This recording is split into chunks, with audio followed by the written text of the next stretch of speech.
while I was operating the switch, it got stuck or frozen right halfway, and it pulled back, and whole arm went numbed, and then I knew something was wrong.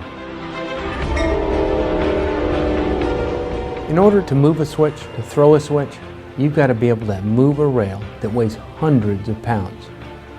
The most commonly asked question in a switch case is, do I have a case? Because most railroad workers don't know what facts are needed to base a case.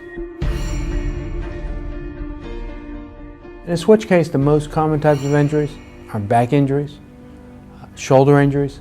I've even had knee and ankle injuries, because oftentimes when you're throwing the switch, the footing gives way, causing the knee or ankle to be injured.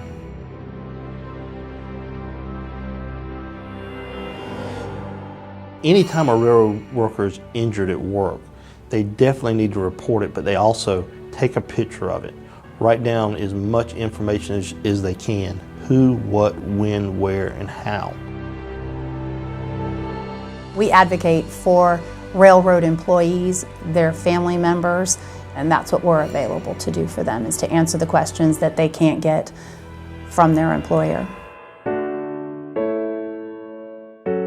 Didn't know what to do. I didn't know if I had to go to a doctor, which doctor I had to see. And I met Jamie Holland 2 days after I was hurt. He was referred to me by a friend. He was always there for me. He never gave up. And he said, your case is worth this much. And he knew what he was doing. Frank's decision to get help early, to hire a lawyer early, turned out to be critical. Frank had what's called a labral tear. He also had a rotator cuff tear. So Frank, a young man, had now a damaged rotator cuff and a damaged labrum. His railroad career was over. And the railroad took a very hard line. My wife was the only one working, and we were almost broke, and there were times where I was ready to settle with the company, and Jamie was there to say, no, your case is worth more than that, and we'll go all the way to the end. We asked for the entire inspection records for that line of rail. The railroad put the maintenance man on the stand, and we walked him through those records, because I'd gone through those records detail by detail. I'd measured from one switch to another. I knew exactly how far he had to walk. I knew how much time it was going to take.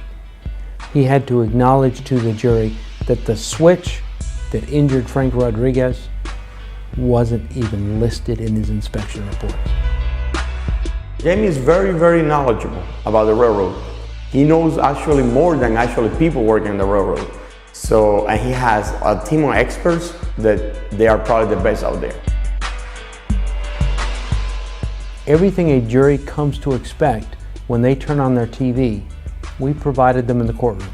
We asked the jury in Frank Rodriguez's case for $2.2 million. After a few hours of deliberation, they gave us every penny we asked for. Thanks to Jamie, we are who we are now. My wife and I, my family will always be grateful about your job, and just to keep it up and keep helping people around, and Jamie helps people. Jamie helps people.